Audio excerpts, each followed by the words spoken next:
The TVWAN News is proudly brought to you by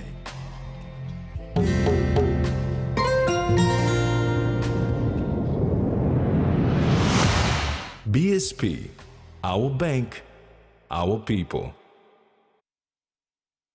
Fuel and sports program launched to boost athletes. NCD Metropolitan Superintendent Silva Sika has warned tribes embroiled in the conflicts in Enga province to abstain from waging the attacks on the streets of Port Moresby. Sika said this after a man was viciously attacked by three knife-wielding men at the 3 Mile bus stop on Friday, the 23rd of February 2024. The man succumbed to his injuries and died at the Port Moresby General Hospital yesterday. NCD Metropolitan Superintendent Silva Sika is warning Enga tribes in Port Moresby to refrain from instigating fights in the streets of Port Moresby. Sika issued this warning after 20-year-old Jerry Paitek from Wapenamanda, Enga province, was attacked and brutally killed when disembarking from a PNG bus near Port Moresby General Hospital on Friday, 23 February 2024. It is alleged that the victim, despite being injured, hopped into another PMV and sought help at the nearby St. John ambulance premises before he was taken to Port Moresby General Hospital and placed in the intensive care unit until his death. When condemning the killing, Sika appealed to the victim's aggrieved tribesmen to abstain from taking the law into their own hands, promising to engage police to pursue suspects until they are arrested and charged for the crime committed. Sika said NCD is home to a mixture of people who come from different provinces and different countries around the world, and as such, police will not tolerate payback tribal killings in the city. Sika said police will make an effort to track down and arrest the three suspects involved in the tribal-related killing. The Metsup appealed also to everyone affected by ongoing violence in Enga province to work together with the police and state authorities in NCD to stop further violence in the city. Tracy Pa, TVWAN News. A section of the road between Wabeg and Pogera in Enga province has been cut off due to a major landslip caused by recent heavy rainfall, completely blocking traffic between Layagam and Wabeg. The Department of Works and Highways has warned that commuters traveling this section of the road must not risk it. Work started on Monday, February the 26th to address safety and restore partial traffic flow, with interim repairs expected to take up to 2 weeks. Currently, the road is closed for 2 weeks. The efforts are underway to design and implement a permanent solution. The public is advised to use alternative routes and contact the Department of Works and Highways for further information or assistance during this period. As uncertainty on Puma Energy fuel supplies hangs, small towns are facing the pinch of the decline in this vital service. Madang province, already ridden by constant power and water shortage since 2023, is now in devastation. Fear is looming among business houses, PMV operators, and other entities that rely on fuel for everyday use. Pressure is now on mobile oil retailers who get supplies from Islands Petroleum to supply fuel to meet the province's demand.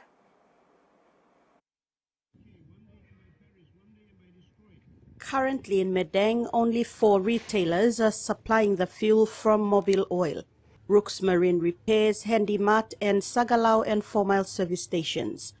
Rooks Marine Repairs fuel station supplies vehicles and outboard motors as well. However, they have now resorted to rationing fuel to meet everyone's needs. It is still not enough. Vehicles have been queuing up as early as 6 a.m. The fuel station closes around 7:30 p.m., an hour later than usual. Transport Manager Paul Rooks said there is high demand and not enough fuel, but Mobile Oil Limited and Islands Petroleum Limited have been supportive to the Madang community and business houses. Rook added that supply into the province has increased, and if the other retailers can maintain their stocks also, they should be able to meet the current demand. Otherwise, the long queues daily will have to be the new norm. Joe Yama, owner of a local security firm, said the low fuel supply has affected business for him. It is affecting the province very, very badly. They have to address this issue ASAP because affecting economy block country, economy block province, in terms of business, revenue, all these things. Now you look at more bus or car line up there, and more buaya, and business here. I'm not talking about the shops and all this, but you talk about local PNG operators, local SMEs. They are more deeply affected. PMV driver Jerry Mandun said the low fuel supply resulted in a major loss to their bus service. Time ipla delay lo sipil ipla lo complete all runs lo day. Time ipla time refill all outside black market and all charging ipla 5 liter lo 50 gina ipla refill but no money. In addition, they spend more time waiting to fuel up and lose quite a lot in a day's takings. Buying fuel from vendors is another challenge. It costs twice as much as service station fuel. Down the line, the customer bears the brunt of paying higher transport service fees. A 5-liter container of fuel is selling for 50 kina, and a 20-liter container is going for 200 kina on the black market.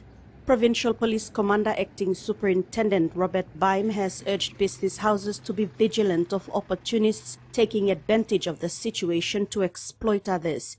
This includes selling fuel mixed with water to vehicle owners. Police are also affected by the fuel shortage. PPC Baim said their highest priority is to maintain public visibility for safety reasons. They have limited their operations to emergency response only. The Madang PPC said the minimal ration donated by business houses have since diminished, forcing them to also ration their supplies in order to continue policing work. Communities are being urged to help keep lawlessness at bay during this trying time. Salome Vincent, TVWAN News. It was a milestone achievement for the Community Policing Unit of Ward 10 in Madang Province as they hosted the Youth Surrender Ceremony on Sunday at the Mayro Market. Ward 10 of Madang Urban is known for its serious and petty crimes. However, during the 2023 Christmas police operations, Ward 10 youth set up a CPU center as a crime prevention measure. They expressed they are tired on running from the law, but most importantly, from being victim to eviction. Since the CPU was established, there's been positive outcomes within the Ward 10 community.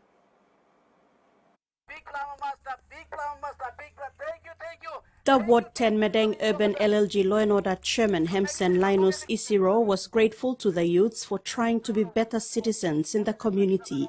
Mr. Isiro said Ward 10 had a bad reputation for crime. It was a relief when youth initiated the Community Policing Unit over the 2023 festive period.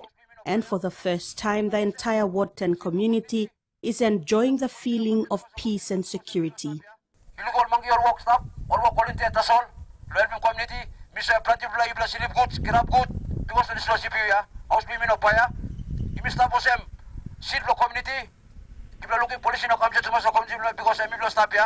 A surrender ceremony was conducted recently. Roger, patron of CCR 2, had been in hiding. He is a long-time felon living in the community. He surrendered himself to police after being on the run since 2016 for committing robbery. Police are currently looking into his case.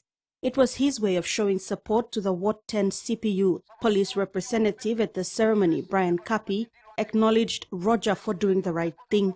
Kapi also encouraged other youth to lead and live a better and trouble-free life.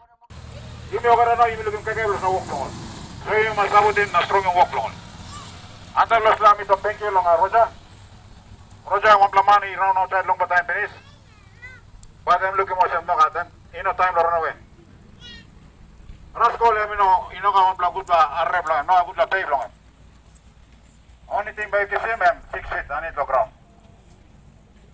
Meaning him is open, no time. Rush call and rush enough now. Time limit is finished. Walk money and look out the merit beginning. Another highlight of the surrender ceremony was the handing over of illegal weapons and gas bottles used to make homebrew. Representing the youth, Lance Joe called on other youths to join the CPU and strengthen its work. Another appeal was made to the Ward 10 community to give the CPU as much support as it needs. Please, me appeal to the youth of Ward 10. Imiga triple John 1, John 2, John 3, imiga to sell out some stuff. You said mangis na natin can come out na help me bla. Sabutis the walk na lari walk for strong in the community. No problem bla. Ward 10 Community Policing Unit has a set up at Sisiak 2, Mero Market and the Medang Teachers College Gate. Salome Vincent, TV1 News. Leader of the opposition Douglas Tomoriesa has dismissed the statement made by Prime Minister James Marape on the failed attempt by the opposition to move a no-confidence motion against him. He claimed that the Prime Minister told lies that the opposition forged signatures of MPs who signed the notice of motion of the ONC, which he says is baseless and misleading. Opposition leader Douglas Tomoriesa, in a statement, strongly condemned an account by Prime Minister James Marape on the allegations of forgery of signatures of MPs in the motion of the vote of no confidence. He says the opposition has followed the correct steps to file the notice of motion and are duty-bound to get it right. The Prime Minister, in a statement on February 22, 2024, says he will be referring the mover and the seconder of the motion on the vote of no confidence in the Prime Minister to the Parliamentary Privileges Committee to investigate reports of forgery of signatures in the motion. Marape says he would be asking the committee to look into the two motions that were filed on the 14th and the 20th of February. He said leaders are coming out stating that their signatures have been used without their consent. However, Tomoriesa said it was very strange that the Prime Minister was somehow the only one with information about supposed forgery, especially when he, as the mover of the motion, was not advised by the Private Business Committee that this was a concern. Tomoriesa also questioned the authority and relevance. The Prime Minister asked to refer issues for investigation to the PBC, as the Prime Minister has no authority to dictate the business of the PBC. He is further calling on those MPs who claim their signatures were forged to come out and clear the air and confirm or deny their signatures and put these allegations to rest. Meantime, the opposition has confirmed with this newsroom that they have already sought legal action and will file court proceedings today, February 28, 2024, to get the court to interpret the events that occurred last Thursday, February 22, 2024. Freddie Mo, TV1 News. This is TV1 News. When we return, Hiri Mwale marks Golden Jubilee and Lay Labor Mobility Program sent workers abroad.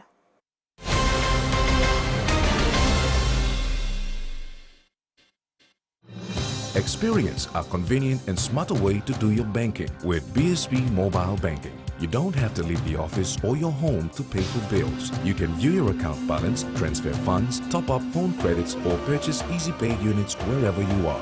Visit your BSB branch today to register now for BSB Mobile Banking. BSB Mobile Banking, the smarter way to bank. BSB, our bank, our people. He says the best Hunters players come from his region. So does she. But there's one thing that brings everyone together. SB Laga, Bungi Mumi. Open Nets.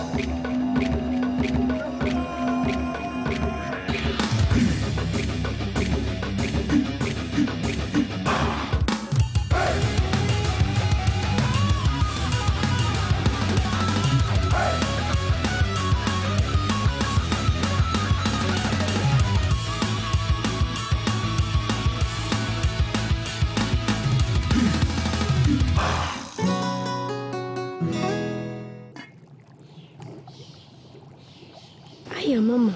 You wait then, but me add him special flavor. Put in more flavor, put in more taste. Magic kakaro, get up and big smile on face. Time for kimchi and a great mutu. Sip, sip, the mumu, yes, magic on you. Maggi, the taste PNG loves.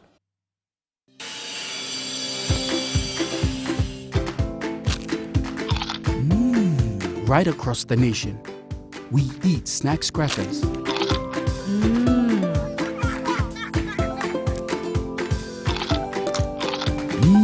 Emi trupla. All get a young plana lapun, only like him snacks crackers. Only make him here, no PNG, one-time lay biscuit company. It's crunchy and tasty. It's irresistible.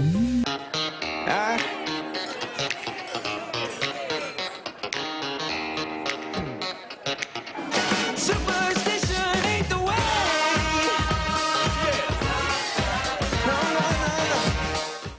You're a nice boss and a loyal husband to your wife. If Ma'am Claire does not see that, it's her loss. I'm impressed. It's that girl. Why the hell are you giving coffee to my husband? Get out! I'm not done with this woman yet. You wouldn't want to cross me. And I'm telling you right now, you haven't seen anything yet.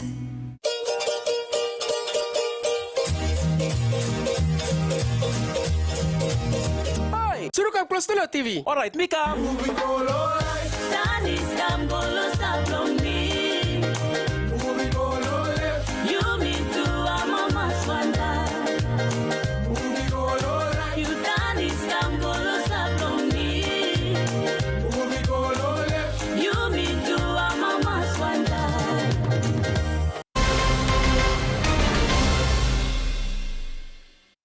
Welcome back.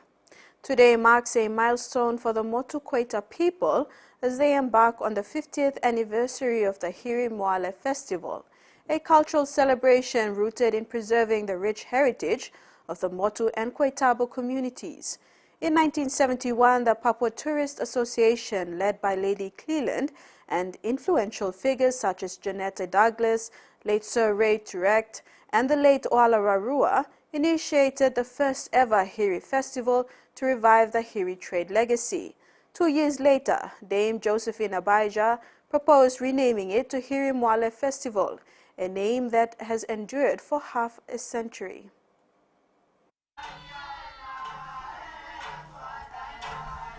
The festival serves as a platform to showcase the Motu and Koitabo culture, highlighting traditions, historical roots, and the people's proud heritage. The Motu Koita people, original landowners of Port Moresby, have seen their customs blend over the years. A focal point of the festival is the Hiri Hanenamo program, not a beauty competition but a celebration of ancient Motu Koita traditions. Today, February 28, 2024, the Motu Koita Assembly introduced 10 young women set to represent their villages in the festival. The event included the announcement of their order of appearance and their culturally themed questions for the Q&A session on March 23rd. Miss Hiri Hanenamo 2023 Kim Josh congratulated the entrants and said she was an honored crown giver, expressing the importance of the opportunity presented to them.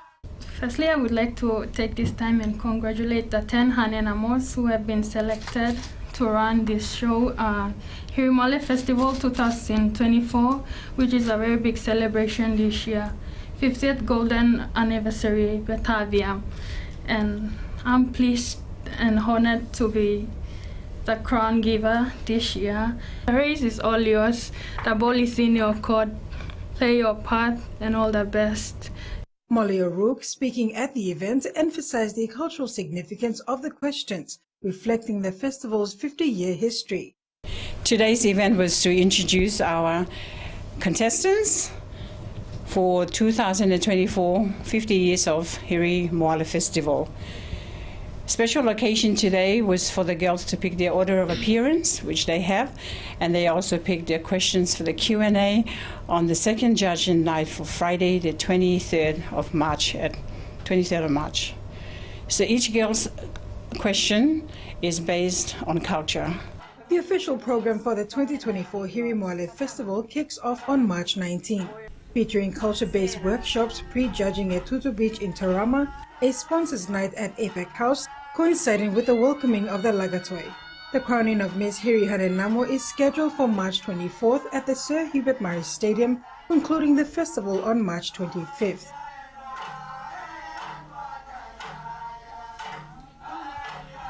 As the festival unfolds, it promises to be a celebration of Motu Koita culture, with these young women serving as cultural ambassadors for their communities. Carol Kidu Jr., TV1 News.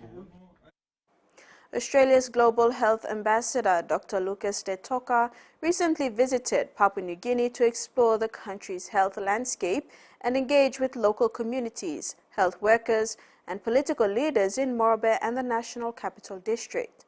Dr. De Toca discussed shared health and challenges and the commitment to address them collaboratively, including meetings with PNG Health Minister Dr. Leno Tom. Concurrently, in Tapini Central Province, the Sacred Heart Secondary School is set for a major upgrade aiming to enhance education, quality and accessibility, particularly for girls in the Goilala district. The project, supported by Australia's Incentive Fund grant, underscores the enduring partnership between the two nations in fostering healthier communities and brighter futures in PNG. The crafting of a fresh development cooperation policy is in progress through the Department of National Planning and Monitoring. Following the expiry of the previous DCP in 2023, a two-week workshop covered the progress of the DCP recently and is aimed at revamping how the country engages with its development partners. The importance of a development cooperation policy is to ensure PNG and its development partners work together towards common goals in the interest of increased effectiveness and cost efficiency.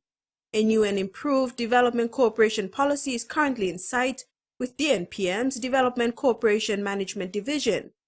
The previous DCP 2018-2022 was formulated in 2015 and was to reflect the development priorities articulated in the Medium-Term Development Plan 3. With eyes set on the future, the new DCP seeks to align partner programs with the government's development priorities outlined in the MTDP4. By coordinating efforts, the policy aims to optimize the impact of development resources on citizens' lives. DNPM Secretary Connie Samuel reiterated that the government is committed to steering the delivery of development resources for tangible outcomes.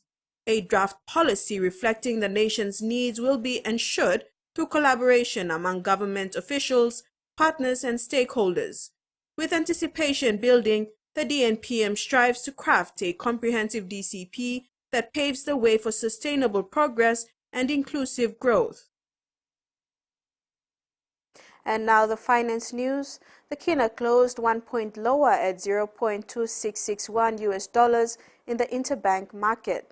At Bank South Pacific, our Kina was buying 0.2586 US dollars, 0.3924 Australian dollars, 0.2309 euro, and 38.59 Japanese yen. Looking at commodity prices at New York close, coffee, copra, palm oil, and crude oil closed higher, while gold, cocoa, and copper closed lower. And on the stock market, the Dow Jones closed lower, ASX closed lower, and all ordinaries closed lower as well.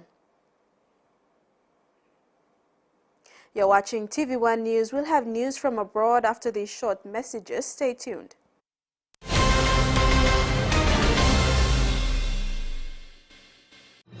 Experience a convenient and smarter way to do your banking with BSB Mobile Banking. You don't have to leave the office or your home to pay for bills. You can view your account balance, transfer funds, top up phone credits, or purchase Easy Pay units wherever you are. Visit your BSB branch today to register now for BSB Mobile Banking. BSB Mobile Banking, the smarter way to bank. BSB, our bank, our people. A true champion is measured by their courage, their determination, and their passion to never give up and to always keep trying.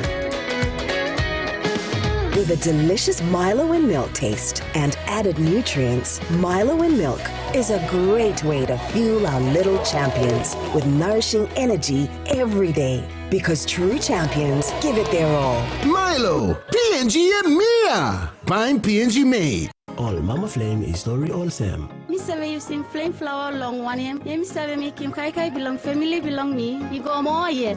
Man belong me sabe like him flower balls belong me what them kawa war na spring onion. All pikinini belong me sabe like him to mas pineapple donut me sabe walk him lo house. Me make kumu mix him what them cow na karamapim long flower. Tasty hash browns. Time is kelly one time wala pela kai. Me sabe kisi more kai long all get a toya mi tromoy one time flame flower.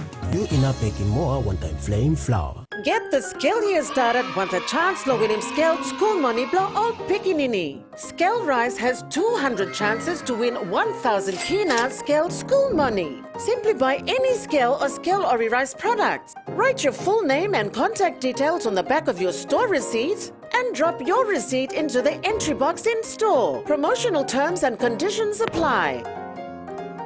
Skell Rise, the brain changer. Hardware House is more than just a store. It is where quality meets affordability, where culture is proudly celebrated. Spanning 9 provinces, we pride ourselves in offering top-notch customer support and services. We're more than just a store. We're more than a brand. We are Hardware House.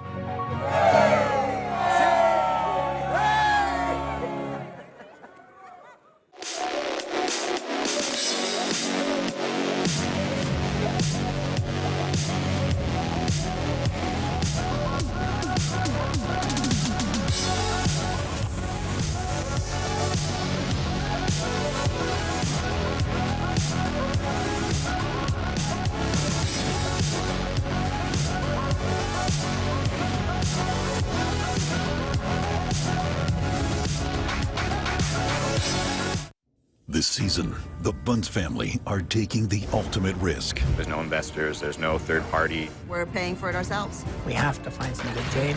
The stakes are high. Joshua! And every decision is their own. Time and money is everything. That's how important it is. Hit it! Rush, move. It's all or nothing. If we don't mine this year, we have no next year. Jade Fever, streaming now on Outdoor.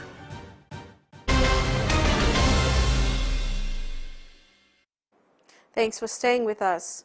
New analysis shows that China still has the largest diplomatic footprint across the globe, narrowly pipping the United States. Meanwhile, Australia maintains a relatively modest network of embassies and ranks 26th in the world for its diplomatic presence, behind several nations with smaller or comparable economies. The Lowy Institute's Global Diplomacy Index tracks how many diplomatic missions countries maintain and how that presence has grown or dwindled over time. The 2019 index showed that China has overtaken the U.S. as the country with the largest global network of embassies and consulates.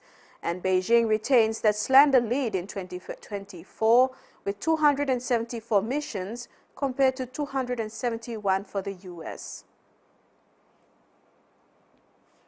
The state government has pulled forward by 3 years its target of having net 100% of South Australia's electricity generated by renewable sources. Sunrise at Lincoln Gap. Wind turbines stretch across the land between Port Augusta and Whyalla, the Premier scaling a tower before committing the state to new heights when it comes to renewable energy targets. We believe that by 2027 we can be at a target or have reached a target of having 100% net renewable energy being produced here in South Australia. That's 3 years earlier than initially planned. What it means is that our emissions on a net basis for our electricity production will be zero. And it doesn't mean the end for gas, which will still be called on when needed. Gas-fired generation can be an important firming service to actually unlock more renewable investment. We have to make sure that affordability and reliability for households and businesses in South Australia is the #1 priority. To achieve its new renewable energy target, the government needs more wind turbines to be built in SA. It's hoping a new technical college at Port Augusta will help train the technicians needed to maintain them. The college will also partner with Miner BHP to offer specialist courses like mining and mineral processing. The building that is going to sit here on this abandoned piece of land is going to be as good as any technical college in the world, and it will be as good, if not better, than anything that is built in any metropolitan part of our state. We cannot operate without new people joining the industry. Students are set to start at the college next year. The US government is conducting a policy review to determine whether it would endorse the US Pacific Territory's bid to gain membership seats in the Pacific Islands Forum.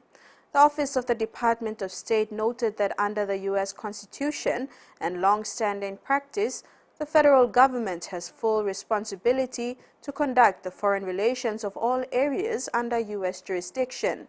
They have initiated a policy review following American Samoa's recent submission of its petition for associate membership with the forum in becoming a full-fledged member. Guam filed its membership application in 2022, but the federal government opposed its bid. Guam, American Samoa, and the Northern Marianas hold on observer status granted by the forum in 2011 upon the Department of State's request. Qantas has been ordered to pay $21,000 in compensation to a worker who was illegally stood down at the start of the pandemic. Don't think that this signifies Qantas turning over a new leaf.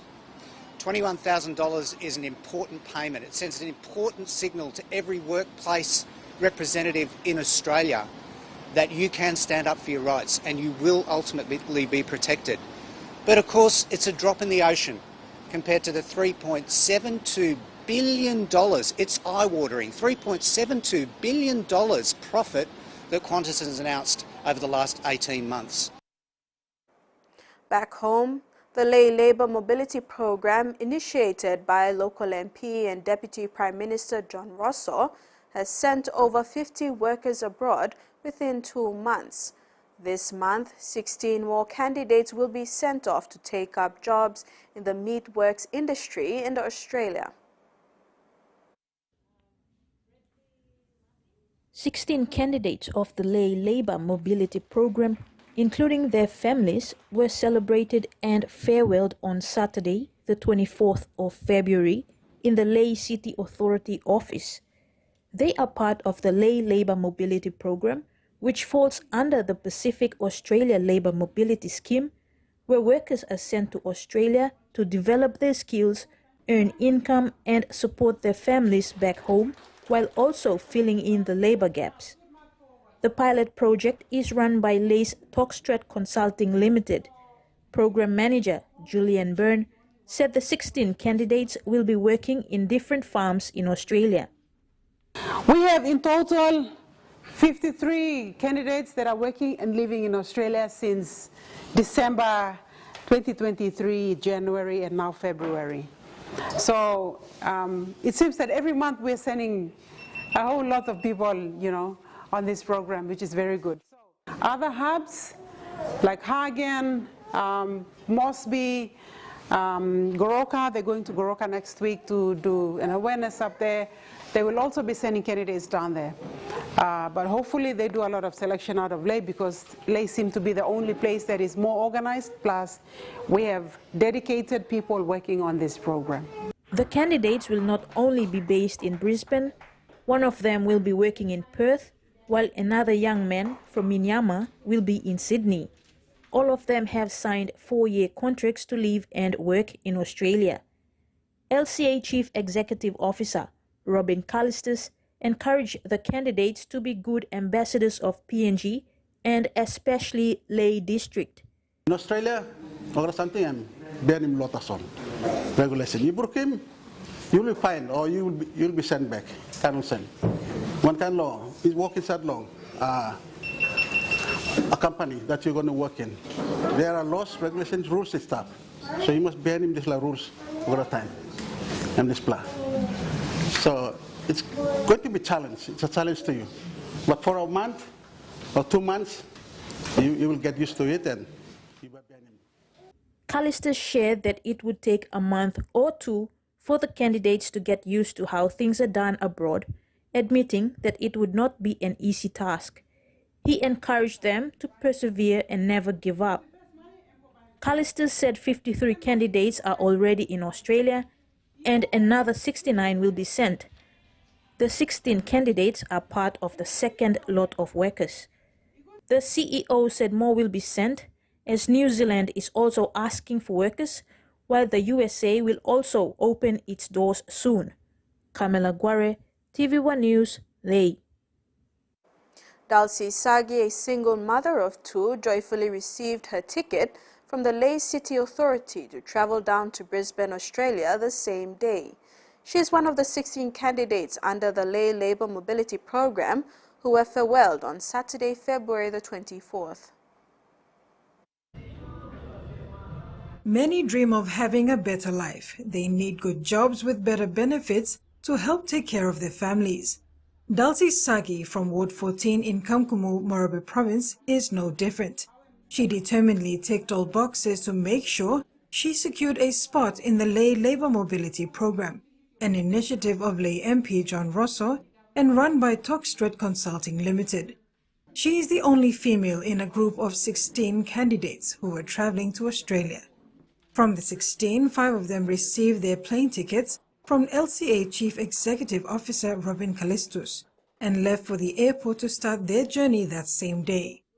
Dulcie was one of them. With mixed emotions, she hugged her 2 primary school-aged children and got on the waiting airport shuttle. It's a very important opportunity that John Rosso has given us. I'm thankful. I'm a single mother. I have 2 kids here. The husband has left us and get married to another wife. I've got these 2 kids here. And John Rosso was giving us this opportunity, chance to like mother like us to work and earn money, and we can look after our family, our kids, and pay their school fee. So I'm thankful for this program, Lae Labour Mobility. Dulcie almost did not make it. During a medical check in January, she was told that she had tuberculosis. She was then advised to go for a second checkup. Second test again, and they find me that I'm clear. So they make me a visa and they make me a ticket, and now I'm working. Dulcie initially worked in Frabelle's fish processing plant for 8 years.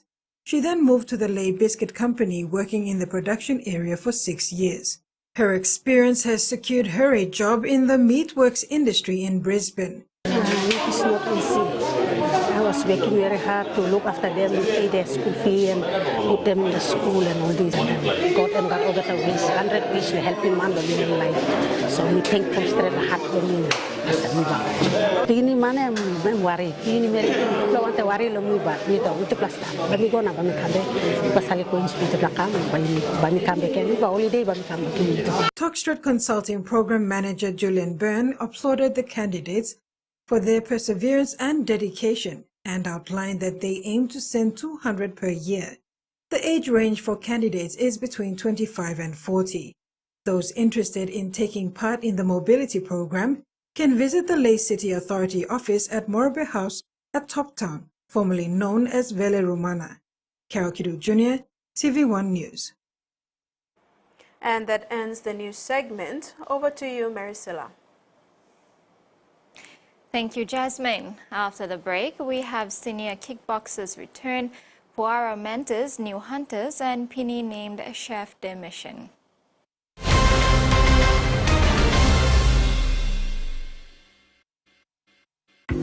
Beauty is my business, but beauty sure is a tough game. Filters are great, but great skin, better. And that's why my skin deserves the best. So I choose self-care, soaps that gently nourish my skin, resulting in a radiant look, made with tropical ingredients. I trust self-care from City Pharmacy, so bring it on! My skin is ready and so am I. New Fabuloso multi-purpose cleaner with an irresistible fragrance that lasts all day long, creating a field of flowers in every corner of your home with an irresistible fragrance that lasts and lasts all day long. Fabuloso irresistible fragrance. Hi, I'm Chef Jules Hennau, and this is where my true inspiration for cooking started. Like most of us, I learned to cook from my mum. Nothing beats simple recipes where fresh local produce is at the heart, especially when it's a home-cooked meal, prepared and shared with the ones you love. And in PNG, no meal is complete without rice. And my choice is always True Guy. True Guy, true inspiration through generations.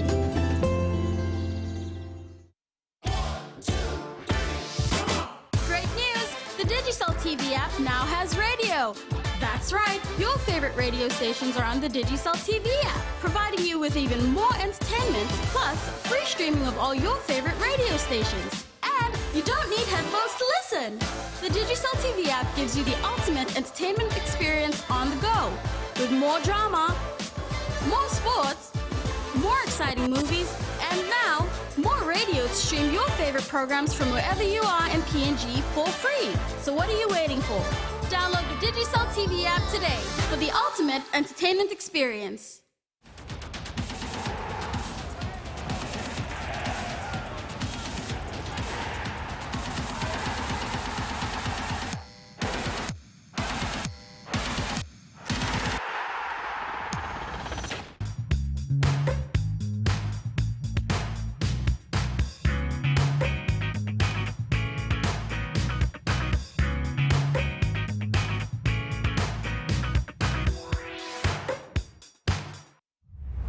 After a series of tragedies, Buffalo Airways is gearing up for a comeback. Got your seatbelt on?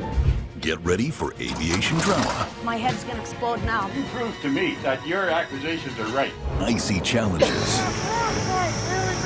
And thrilling rides. All right, we're going around. Props are gonna be flying everywhere. This is not good. Don't miss the excitement in the skies. Here we go.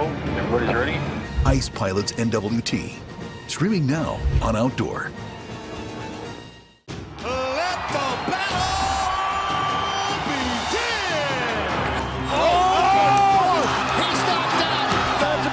And he's gone, and I don't think he'll get up from that.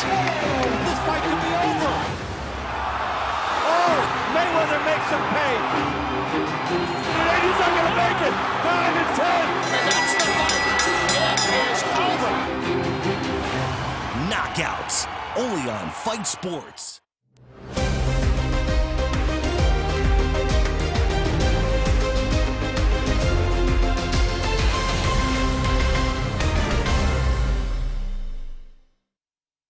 Thanks for staying with us. Former Kumuls and PNG Hunters ace number 1 Watovo Puara Jr. is still enjoying his rugby league and more so still loves his beloved Hunters. Puara's presence and charisma around the Hunters playing group, particularly the new crop of players, enhances the strong bond and culture of the old. In the absence of head coach Paul Lighton at the team's training on Tuesday, Puara took charge of proceedings alongside former Hunters teammate Enoch Maki, seeing the boys go through their paces. While Hunters head coach Paul Ayton is still away in Brisbane this week, the PNG Hunters went through their recovery on Tuesday after returning from their last trial match against CQ Cappers in Gladstone, Queensland on Saturday under the watchful eye of assistant coach Puara Jr. Watts and Maki are back in the Hunters system after joining the pre-season camp as assistants to Ayton. Coincidentally, the trio all played together for the Kumuls on numerous occasions in the past. It's good to have that mix where we have that forward and then Coach Paul and me, we have that mix of coaching staff where we just like Coach Godfrey is Finis Pila and then Coach Paul, and then we play with Coach Paul and Enoch Maki, so that's a good mix, and the understanding of the game is there, so that's really good for us as coaching staff. After their last two Hunters trial matches in Queensland, Puara expressed joy and confidence in how the boys are tracking in the game management, structure and execution, which is slowly coming together, but stressed there's still a lot to improve on. It's good to have the 2 trials, good wins, but it's not all about the winning the games. I think whatever we need to fix on game 1, the trial 1, I think the boys fix it into this game. It's good that we got a win, but it feels more better when we see the boys doing what we train to do on games. And it gives us a more look at where we stand as a team and give us best to where we can prepare for our first game in round 1. I think next week, yeah. Watt's injection into the Hunters program brings his wealth of experience and know-how of the game and what it takes to compete at an elite level that can rub off on the next group of players. There's a lot of young boys. We have Wayakoi is a good kid. We have Bruce. We have Gairo. All the young kids, they have good attitude. It's really hard to let them go and bring them back by itself to the coach. But I think all the young boys, they've trained very well, committed. And we want to keep them in there and see them prosper in their careers, rugby league players. Watts played last at the Digital Cup level with the Civic Pride last year. Though he looks athletic and enthusiastic playing on for another season, he's decided to hang up his boots this year and have a crack at coaching and loving it so far. Terry Longwood, TV1 Sports. The Australian High Commission and PNGOC through Pacific Arts Sports organised a special function today to launch the Pacific Arts Sports Paris 2024 and Paris Olympic Partnership Programme by the Australian Government. The launching was officiated by the new Australian High Commissioner to PNG, John Fix, and the PNG Sports Foundation. With 149 days to go before the Paris Olympic Games in July, today marks a significant development with the launching of the Pacific Arts Sports Paris 2024 and the Paris Olympic Partnership Programme. The event took place at the Australian High Commission premises, attended by PNG Olympic hopefuls, the PNG Women's Sevens team, who are on their way to Uruguay, and Tokyo boxing Olympian John Ume, among special guests. The Australian High Commissioner to PNG, John Fix, in his address, said the Australian government is delighted to support PNG through the Australian Pacific Arts Sports Programme by partnering with the PNG Olympic Committee and the Australian Olympic Committee to assist and prepare the 33 PNG athletes. PNG athletes will compete across 7 sports, including athletics, swimming, boxing, weightlifting, taekwondo, breakdancing, and rugby sevens at the Olympics. As the Australian Government, we're delighted to be able to support Papua New Guinea through the Australian Pacific Sports Program. And we've partnered with your Olympic Committee and with our own Olympic Committee to support 33 elite athletes from Papua New Guinea as they do prepare for those games. And that support will assist athletes compete across 7 sports, including athletics, swimming, boxing, weightlifting, taekwondo, breakdancing, and of course rugby sevens. High Commissioner Fix was proud to say such program enables more women and girls. In this case, they are pleased to announce that 15 female athletes will be supported through this program. And I hope that the upcoming competitions that you'll be participating in open some new doors for you, give you some opportunities to expand your skills and play against other top sporting teams. The PNG Sports Foundation CEO Albert Veritau commended the Australian government through the Pacific Arts Sports Program and the government of PNG for the ongoing partnership to support PNG athletes excel at the Olympic, which is the pinnacle of sporting aspirations. This is Olympic. This is the pinnacle of every sporting event in this world. And when you attend this kind of sporting events, this is your golden opportunity. This is where the stage is built for elite athletes like yourself.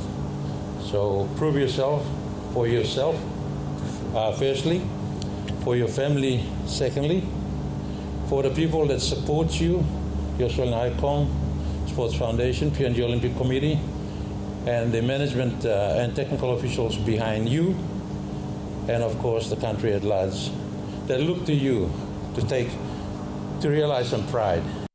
Terry Longwood, TV1 Sports. Four-time PNG Olympian swimmer Ryan Pinney has been named PNG's chef de mission for the Paris 2024 Olympics. Pinney represented the country in swimming with an amazing record career, spanning 28 years where he appeared in 4 Olympic Games, 3 Commonwealth Games and the Pacific Games, including several other standalone international events. The 2004 Athens and 2016 Rio Olympian knows too well what it takes and how much sacrifice put in to get to where you want to be.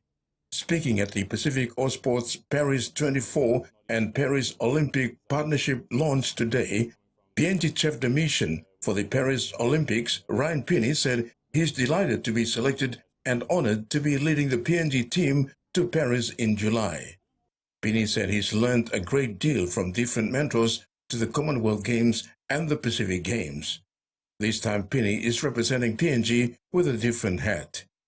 It's with great honour that I've been selected as the chef de mission. I think back in my early days I thought the chef was an actual chef, but I learnt a great deal from my mentors previous in past in many different games, from the Olympics to Commonwealth Games and the Pacific Games as well. And I never thought that I'd be in this position, but I'm representing Papua New Guinea with a very different hat on to what I used to be back in my days as an athlete, as a swimmer. So it's a great honour, and I'm privileged to be here.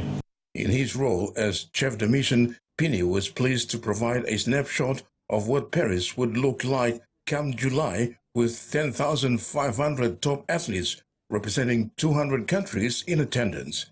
He said for the 33 PNG athletes, this is a very rare opportunity to represent the country in this highly elite sports program. It is very challenging to represent your country. You're amongst 10,000 athletes who get this very rare opportunity to represent the country in this high elite sports program. And qualifying is not easy. It is a very tough ask, especially coming from this part of the world, where we know the rugby sevens, they will need to travel many hours as part of their preparations. And we have our swimmers who have just come back from Doha, another big long trip as well. So there's a lot of work that goes into this, and for the athletes to be able to take this pressure off and just focus on their preparations is a massive deal. And we can't thank the Australian government enough for their support in this area. And it really does go a long way. So. In the interim, Pinney is looking forward to supporting our athletes the best he can to make sure we can have athletes qualify in their own rights in their respective lead-up competitions. Terry Longwood, TV1 Sports. The PNG Kickboxing Federation has confirmed that the Southern Region Kickboxing Championship will convene on 3rd March 2024 at the Bomana CS Training College Hall. This is the first of the 4 regional events to come during the year as Team PNG prepares for its World Championship in Spain later in the year. The Trophy House has supported this event.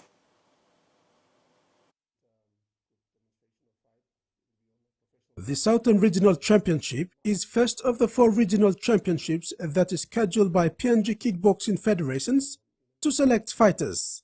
The selected fighters in the regional championship will meet in the ring at the National Championship in June.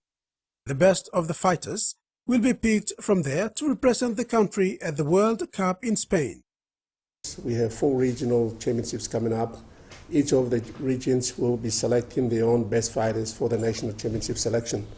So when we're looking at the really world-class championships like that, like particularly the World Cups and World Championships, the demand is quite high. In the hope for getting the best fighters participating in the Southern Regional Championship, the event coordinators are spreading out participation with clubs from throughout the National Capital District and Central Province participating.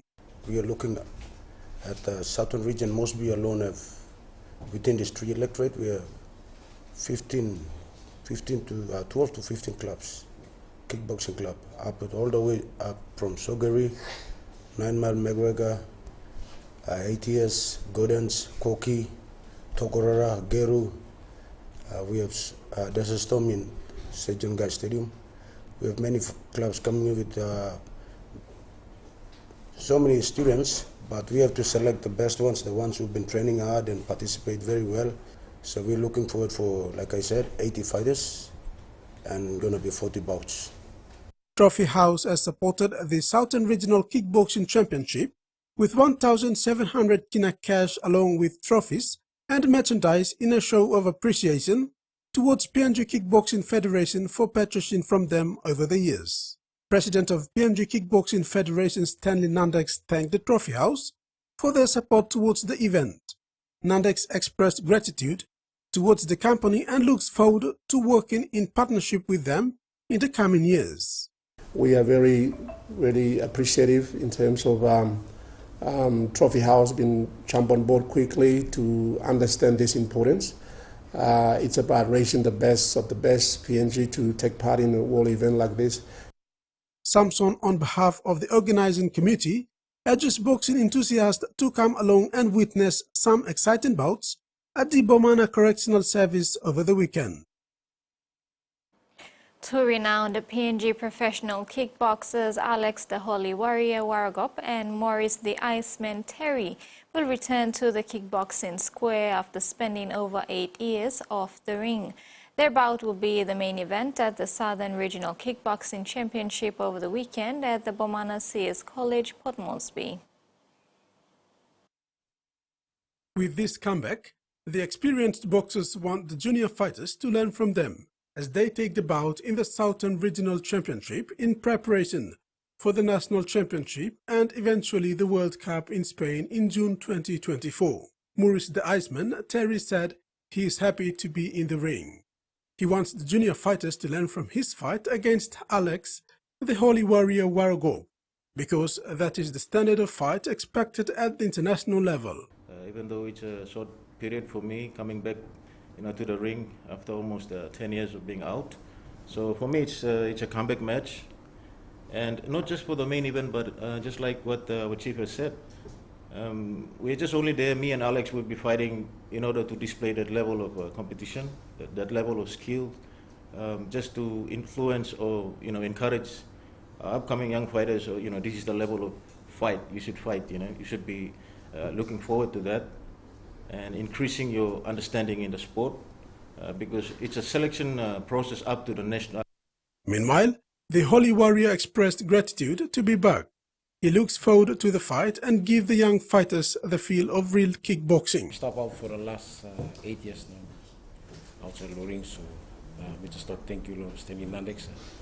Give me back this opportunity, Lord, coming back inside the ring again. So.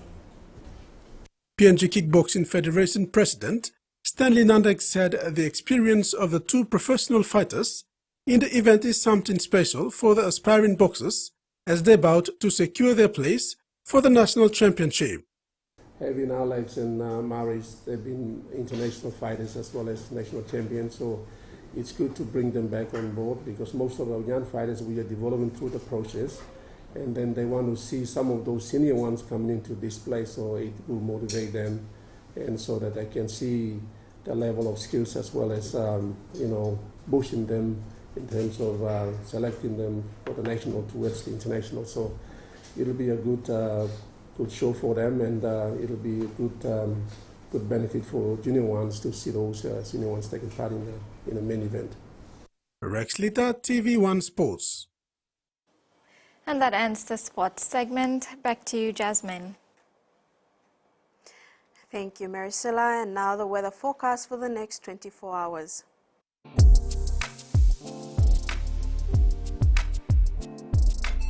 For regional, southern, scattered showers and isolated thunderstorms. Port Moresby, partly cloudy with few showers. Momase, scattered showers and isolated thunderstorms with areas of rain. Ley, partly cloudy with some showers possible. New Guinea Islands, scattered showers and isolated thunderstorms. Kavieng and Kimbe, partly cloudy with few showers. Highlands, scattered showers and isolated thunderstorms with some areas of patchy rain. Goroka, Buns, Kundiawa, Mendi, Tari and Wabeg, partly cloudy and few showers with possible thunderstorm. Ocean forecast. Coral Sea, sea smooth to slight with southeast to southwest winds of 5 to 15 knots. Coastal waters forecast. Waters of southern PNG Indonesian border to Daru to Kiwai Islands, Kerama, Yule Island, Hood Point to Samar Islands.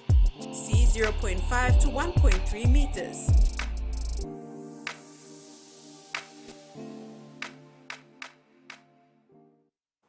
And that wraps up the news tonight. Thanks for your company. Bye for now.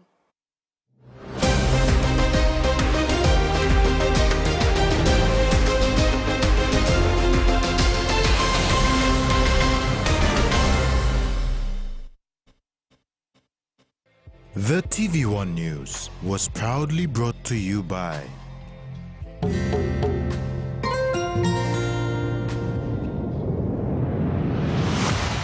BSP, our bank, our people.